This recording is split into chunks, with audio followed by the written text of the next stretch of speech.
Hello hi నమస్తే నేను మీ చిల్విత్లయ 5 నిమిషాల్లో లెమన్ రైస్ ఎలా చేసుకోవాలో సింపుల్గా ఈజీగా నేను మీకు చేసి చూపిస్తున్నాను. మీ చిల్విత్లయ ఛానల్లో సబ్స్క్రైబ్ చేసుకోండి మామా. ఓకేనా? ముందుగా అన్నం చక్కగా వండుకొని బాగా చల్లార పెట్టుకోండి. ఓకేనా? ఒక్క అరగంట పాటు వదిలేయండి, చల్లగా అయిపోవాలి రైస్. ఆ తర్వాత ఒక ప్యాన్ పెట్టేసుకొని అందులో 5 నుంచి 6 టేబుల్ స్పూన్ల ఆయిల్ వేసుకొని ఆవాలు, జీలకర్ర, వేరుశెనగ, ఉద్దిబెళ్ళు మీకు నచ్చిన వేసుకోండి.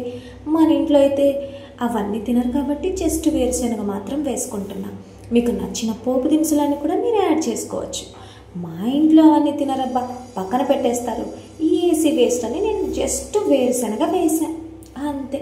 వేరుశెనగ కాస్త గమ్ అంటూ వేగిన తర్వాత మనము మిగతా పదార్థాలన్నిటి కూడా ఒకటిగా వేసుకుందాం. ఇదిగోండి పచ్చిమిర్చి, 3 పచ్చిమిర్చిని చక్కగా చీలుకొని వేసుకోండి. ఆ తర్వాత కట్ చేసిన ఆనియన్స్ వేసుకోవాలి. ఇది నా స్టైల్ ఆఫ్ లెమన్ రైస్ అబ్బా, వేరే వాళ్ళు ఎట్ట చేస్తారో మనకు సంబంధం లేదు, కానీ నేను నా స్టైల్లో నేను మీకు చేసి చూపిస్తున్నాను. అద్భుతంగా ఉంటుంది, వంకాయతో అయితే అదిరిపోతుంది.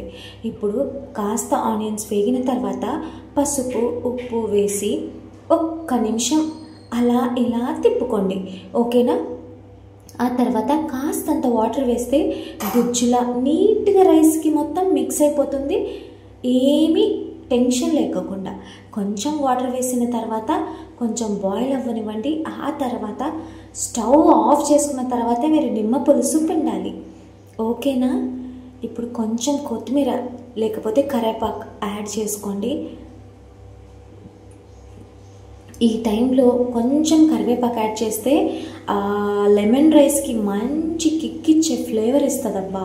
మీరు కొత్తిమీర కూడా యాడ్ చేసుకోవచ్చు. నేను రైస్లో యాడ్ చేసుకుందామని అనుకుంటున్నా, బికాజ్ కొత్తిమీర మొత్తం ఆయిల్లో ఫ్రై అయిపోతుంది, నోటికి చిక్కదు.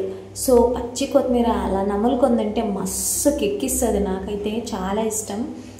అండ్ ఇప్పుడు లెమన్, ఒకటి చిన్నది లెమన్ పిండేసుకుందాము. గింజలన్నీ పక్కకు తీసేసుకొని ఒక లెమన్ పిండేసుకుంటే అంతే. ఎప్పుడే కానీ వేడి మీద లెమన్ అస్సలు పిండొద్దు, లెమన్ రైస్ చేదుగా వచ్చింది. సో స్టవ్ ఆఫ్ చేసిన తర్వాతే మీరు లెమన్ని పిండుకోవాలి. ఓకేనా? అండ్ ఈజీ అండ్ సింపుల్గా ఉన్న ఈ రెసిపీని మీరు కూడా చూసి మీ ఇంట్లో చేసుకొని ఎలా వచ్చిందో కామెంట్ సెక్షన్లో కామెంట్ చేయండి. అద్భుతమైన ఈ రెసిపీస్ కోసం మీరు చిల్విత్లయ ఛానల్ని వీక్షించండి. ఓకేనా? చూసి వీడియోస్ని ఎలా వచ్చిందో కామెంట్ సెక్షన్లో కామెంట్ చేస్తేనే కదా మా వీడియోస్ చక్కగా వచ్చాయో లేదో మాకు కూడా తెలుస్తుంది.